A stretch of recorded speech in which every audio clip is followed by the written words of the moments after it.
how to delete data from apps on iPhone. Hey everyone, welcome back to our channel. In this video we are going to learn how we can delete data from our applications on iPhone, so make sure to watch the video till the end.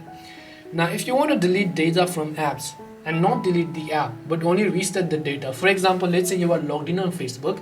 By clearing the data for Facebook on your iPhone, you can again re-log into a new account just like when you first installed it. But unfortunately, unlike Android devices, Apple doesn't give you that feature. So if I open up settings over here, and when I open settings, I can simply go to general.